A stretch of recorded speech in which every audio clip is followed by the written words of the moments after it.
Hello, my name is Chris Goode, and I help people transform the pain of a breakup into a life of power and purpose. So if you find yourself struggling and you're stuck and you keep repeating the same things over and over, following a breakup, not knowing how to move forward in life and stuck in the heartbreak, this is the video for you. So make sure you continue to watch. So today I want to talk about something that is not discussed much in the breakup recovery community, and it's beliefs. We often don't understand exactly how potent our beliefs are, and we often underestimate just how potent our beliefs are when it comes to influencing our behavior, our thoughts, our words, and our emotions. And so it's so crucial to understand exactly what's going on here. You see, beliefs are usually unquestioned assumptions and conclusions about reality, about ourselves. And so when it comes to the formation of beliefs, they're generally all coming from our past. So this could be our childhood, this could be previous relationships. It's the way that we end up seeing ourselves. They're almost like generalizations because, let's face it, life and experience itself is extremely complex. And that's why we can't be mindful of absolutely everything at any given time. We have to focus on specific things, which is why you're paying attention to this video right now, but you might not be paying attention to the way that your feet feel on the floor until I brought your attention to it. And so understanding what's going on under the hood is so crucial, because if you have beliefs that you're going to remain stuck, that you're unworthy of love, that things are never going to get better, what's going to happen is your actions are going to create experiences that encourage those experiences to show up continually in your life. And so it's much like a self-fulfilling prophecy. In fact, it's very much like a self-fulfilling prophecy where you end up finding yourself doing something over and over again, wanting a different result, but because deep down inside, you feel like this is the way things are, you're generating the experience. If you feel like people can't be trusted, you're not going to trust people, and therefore you're not going to have people trust you, and you're not going to be able to develop relationships that in turn help you to be able to actually trust people who are trustworthy.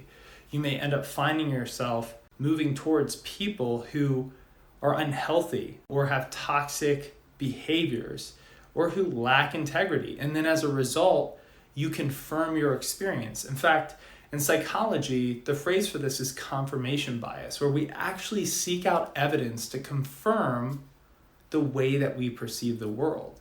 And so what ends up happening is, sadly enough, we do these things and expect from reality the very thing that we don't want. So the tragedy here comes when we are unable to question our beliefs. And the reason why we typically don't question our beliefs is we lack the awareness, and we don't pay attention to our actions, our emotions, the thoughts that tend to bubble up within us. And what happens as a result is we continue to stay stuck in these patterns. And I'm sure you've noticed this in your life where you find yourself repeating the same thing over and over and over again, and you're like, this is madness. Like, how do I change this? How do I become something different? And the way that you change it is you start to change your expectations. And there's really two ways to go about this. You can change your expectations by taking new action consistently and changing your experience, and therefore your expectations change because you're having a new experience introduced to you. Although this can be very difficult for some people because you'll feel like moving back towards the groove that you were in before. If you are working very hard to make a certain amount of money, but you have this implicit, unconscious belief that you can't make money, then you're going to do things to sabotage your actions to confirm your bias that you are not able to make money. And so that can be really unfortunate because people get stuck in these cycles unaware of what's actually going on. And in terms of relationships, this can also be sad because it can affect the way that we attach to people. It can affect the way that we feel about ourselves, if we're worthy of love, if we feel as if we're enough for someone else, as if we're enough for ourselves. And our beliefs are going to encourage or discourage behavior from us that is going to create the experience over and over and over again. So what do we do? How do we move from old belief to new belief? Well, as I mentioned, taking new action.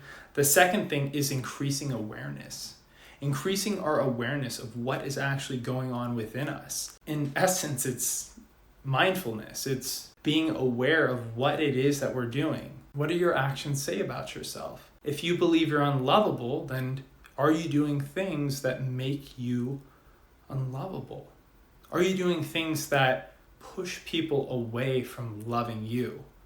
That would be perhaps someone who has an avoidant attachment style where deep down inside, they long for intimacy, but when people draw near to them, they fear it. And that could be because of some sort of unconscious belief that they have where intimacy is dangerous, it's threatening, and they develop this belief as a result of perhaps the way that their parents raised them. Or someone who has an anxious attachment style where they're very clingy, they're grabbing for whatever love that they can get, and they end up finding themselves in these really horrible relationships where the person that they want them to give love to ends up drawing away.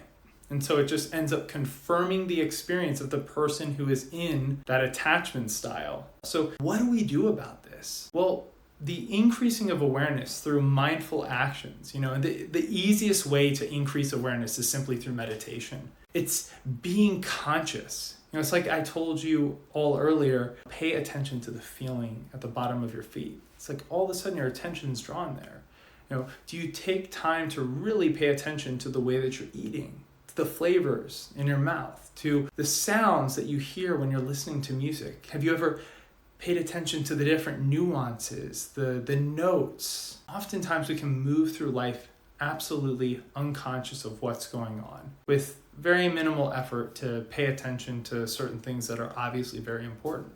We get caught up in the craziness of the world. We don't slow down and we don't observe. And the thing that's most important to slow down and observe is ourselves. Recognize, where's this emotion coming from and why is it rising up within me? Why do I find myself always feeling anxious when it comes to these kind of relationships? Why do I feel so heartbroken? Why am I so sad? This is affecting me, but I notice that there's other people that it really doesn't affect too bad. I'm not saying that a breakup doesn't hurt, but our beliefs around breakups can certainly impact the way that we feel about them. Our ability to let go.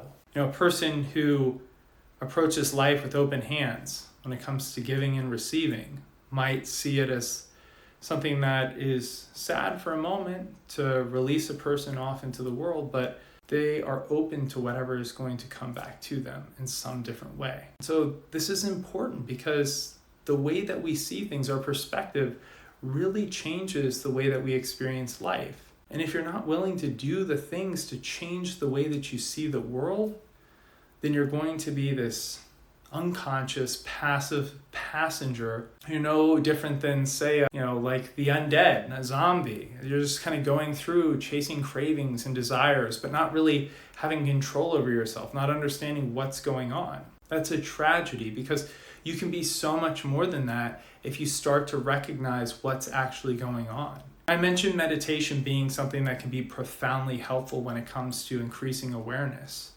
Another thing, there's actually two things. One is self-hypnosis and the other is hypnosis. Now, self-hypnosis can be very similar to meditation. There's a lot of different forms of meditation, but the increasing of awareness of yourself. Maybe in the future, I can teach you the form of self-hypnosis that I do. If that's something that you would like, let me know in the comments. And the other is, of course, just general hypnosis. Now, there's a lot of different forms of hypnosis. There's conversational hypnosis, and then there's obviously the orthodox, conventional form of hypnosis that everyone knows, where you're laying down and you're going into a comfortable, calm state of relaxation. But the person who is competent and skillful at hypnosis is going to know what to look for when it comes to bringing to light the things that you really believe about yourself. There was a psychoanalyst named Carl Jung, and he said something along these lines. You must make the unconscious conscious, otherwise it will rule your life and you will call it fate.